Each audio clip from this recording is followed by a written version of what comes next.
여러분 안녕하십니까. 9월 3일 화요일 넘치는 우리 교회 매일 묵상 시작하도록 하겠습니다.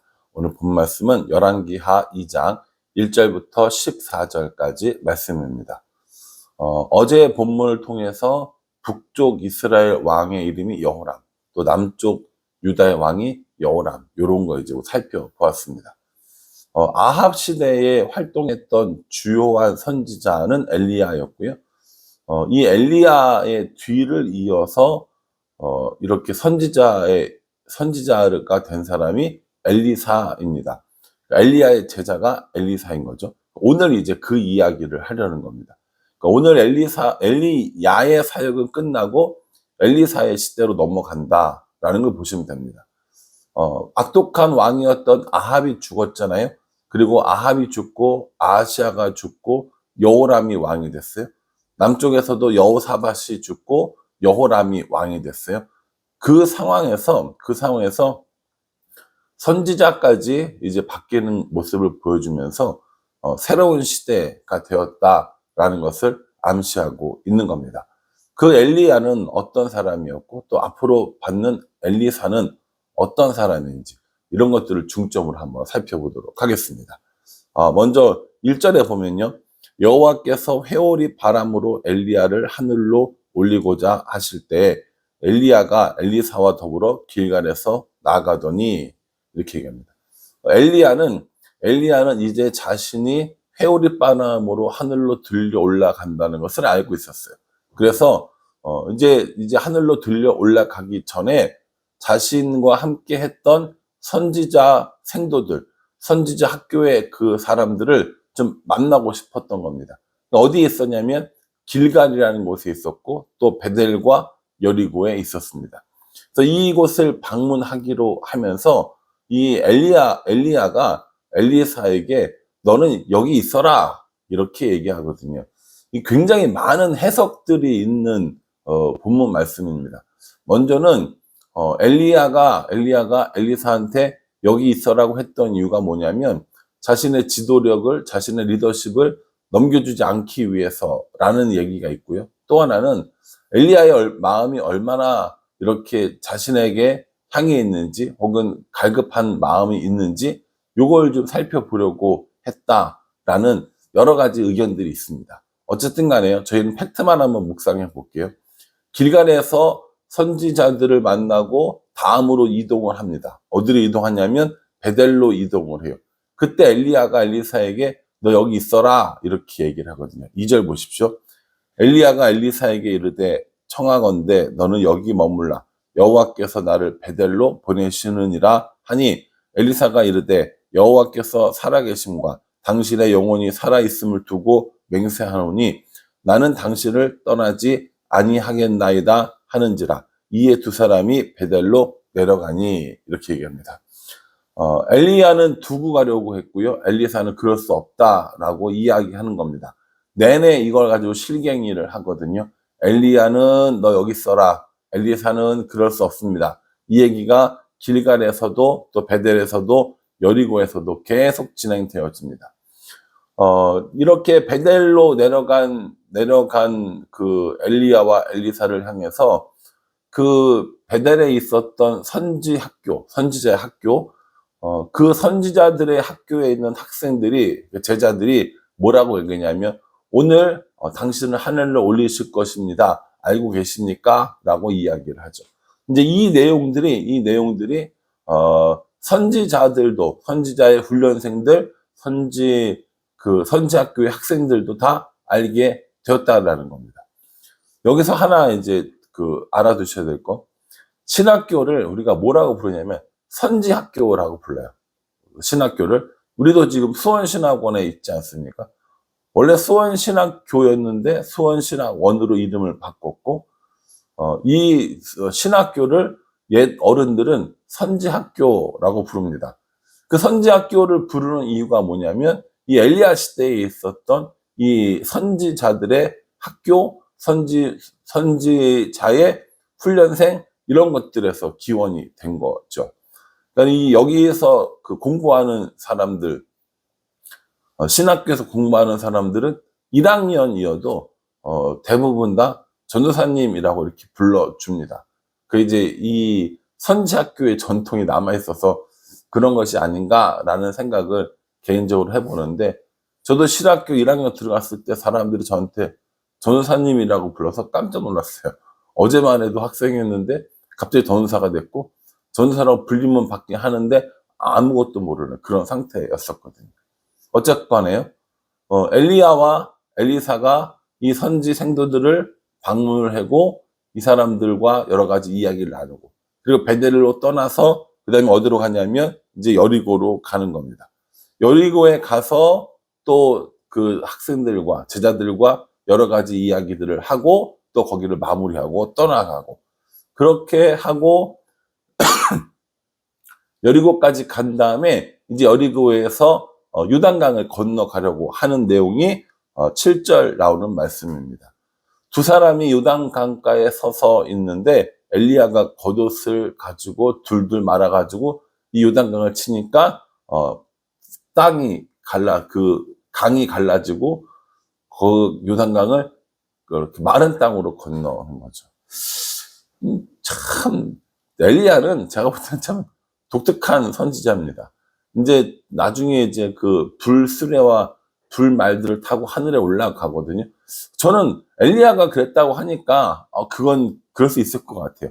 다른 선지자들이 그랬으면 그것 좀 이상한데 이런 생각이 들었을지 모르는데, 엘리야가 그랬다고 하니까, 그리고 엘리야가 겉옷을 말하다가 물을 쳐서 요단강을 건넜다고 하면 엘리야는 그럴 수 있을 것 같습니다. 일반적으로 교회 다니는 사람들한테요, 엘리야는 그 어떤 상징이냐면 능력의 상징이에요. 엘리야는 어떤 능력의 상징, 기적의 상징, 이런 모습으로 나타나거든요. 더군다나 불말과 불수레를 타고 하늘로 올라간 그런 선지자 있지 않습니까? 여러분들 오늘 이 본문 말씀을 보시면서 이게 가능할까? 이런 생각을 아마 많이 하실 것 같아요. 저도 그랬고요. 근데 오늘 이 말씀을 우리가 액면 그대로 말씀 그대로 받아들이면 저는 참 좋을 거라는 생각이 들어요. 왜냐하면 믿음은 우리의 생각을 넘어가는 것들을 믿는 거거든요. 여기서 엘리야가 그냥 죽었다, 그거 안 믿으실 거예요? 믿을 거잖아요. 그런데 우리의 생각을 뛰어넘는 불말과 불수레를 타고 올라가는 엘리야, 또 이렇게 요단강을 겉옷을 말아서 치니까 마른 땅이 되어버린 엘리야, 그리고 그의 제자 엘리사라는 것이죠. 그런 거 보면 오늘 이 말씀이 우리들의 머릿속에 이해되어져야만 믿는 것이 아니라, 이 말씀이 우리가 믿어지지 않기 때문에 믿을 수 있는 거고요, 우리 머리로 이해되지 않기 때문에 또 믿을 수 있는 겁니다. 저는 이 엘리사가 행했던 기적들을 여러분들이 믿음으로 받아들이셨으면 좋겠어요. 믿음은 강요할 수 없거든요. 그러니까 이거 뭐 반드시 믿어야 됩니다, 이게 아니라 여러분들이 이걸 믿음으로 받아들이고 이게 믿음으로 인정되어지는 순간 말씀이 더 확실하게 나에게 다가올 거라는 것이죠. 이렇게 요단강을 건너고 나서 엘리야가 엘리사에게 물어봅니다. 7절 말씀, 9절 말씀이요. 건너며 엘리야가 엘리사에게 이르되 나를 내게서 데려감을 당하기 전에 내가 내게 어떻게 할지를 구하라. 엘리사가 이르되 당신의 성령이 하시는 역사가 갑절이나 내게 있게 하소서 하는지라. 이렇게 얘기합니다. 참 표현이 재밌죠. 나를 내게서 데려감을 당하기 전에, 그쵸? 엘리사 입장에서는 데려감을 당하는 거잖아요. 이 엘리사 입장에서 얘기를 해준 거거든요. 제가 마이크 테스트 하는 거 여러분들이 못 보셨죠? 이 방송 그러니까 예배 전에 준비하면서 마이크를 테스트 한단 말이에요. 그때 제가 자주 쓰는 표현이 뭐냐면, 마이크는 테스트를 당하고 있습니다, 이런 얘기 자주 하거든요. 그게 이제 요 엘리사와 엘리야 얘기를 보고 요 표현이 참 재미있어서 가끔 한 번씩 쓰는 겁니다. 내게서 나를 데려감을 당하기 전에 너한테 뭔가 필요한 거 있으면 구해봐, 이렇게 얘기합니다. 그때 뭐라고 얘기했냐면, 당신의 성령이 하시는 역사가 갑절이나 내게 있기를 원합니다. 당신의 일에 갑절이 있기 원합니다. 라고 이야기를 하는 것이죠. 그러니까 지금까지 당신 했던 이런 사역들의 갑절을 내게 주소서라고 이야기하는 해석이 있고요. 그 매일 성경 그 밑에 보면은 다른 선지자보다 갑절을 주세요라는 이런 얘기도 있어요. 왜냐하면 이제 이게 여기서 갑절을 주다라는 그 표현이 장자에게 주는 것을 표현하기 때문에 다른 그 선지자들보다 더 많은 걸 주세요라고 이렇게 얘기하는 거죠.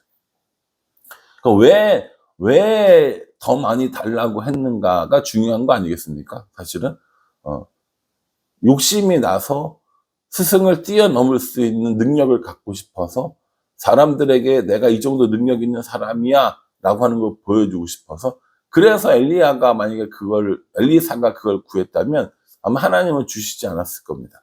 이 마지막에 이제 14절에 보면은 엘리야가 승천하고 엘리사가 그 겉옷을 가지고 요단강을 치면서 뭐라고 얘기했냐면은 엘리야의 하나님 여호와는 어디 계시나이까 라고 하면서 자신도 엘리야와 똑같은 이런 기적을 베풀 수 있는지를 확인하는 장면이 나오거든요. 그러니까 이 엘리사는요, 엘리야를 뛰어넘는 지도력, 뛰어넘는 영역, 뭐 이런 걸 갖고 싶었던 것이 아니라 자기 자신이 엘리야가 감당할 만한 능력이 없음을 알고 있기 때문에 그 능력을 달라고 이야기하는 겸손의 표현이라고 해석하는 것이 맞습니다. 저는 그렇게 생각을 합니다. 실제로 엘리야가 했던 기적들보다 엘리사가 행했던 기적들이 훨씬 더 많습니다. 더 많은 기적을 하지만 그렇다고 해서 엘리사가 자신을 뽐내거나 자신을 드러내거나 이렇게 하지도 않았습니다. 엘리사 나름대로 굉장히 중요한 역할을 또 하게 되어지는 겁니다.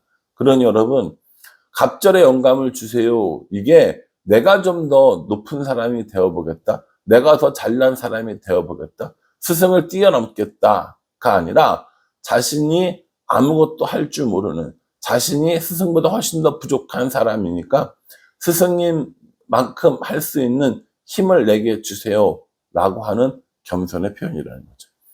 우리는 어떨까요? 우리는 더 많은 것들을 가지려고 하고 더 많은 권리를 얻으려고 하는데 그 이유가 뭔지 여러분 우리 스스로 한번 생각해 보셨습니까? 저는 지난 주일에 위임 투표를 받았습니다. 여러분들의 또 이런 기도 덕분에, 또 하나님의 은혜 덕분에 위임이 잘 통과가 돼서 이제 오늘 서류를 가지고 이제 시차례를 가서 서류를 접수를 할 겁니다. 쭉 진행이 되겠죠. 위임 목사가 되면 더 많은 권력이 생기고, 위임 목사가 되면 더 많은 힘이 생기고, 그건 잘 모르겠는데 위임 목사가 되면서 가지고 있는 부담감은 예전보다 훨씬 더 큰 것 같습니다. 더 많은 책임감, 더 잘해야지, 이런 생각이 드는 거죠. 이 시점에서 제가 기도할 때, 하나님, 이제 위임 목사가 됐으니까 이 힘을 가지고 이렇게 기도하면 굉장히 어리석은 거라고 저는 스스로 생각을 하고 있습니다.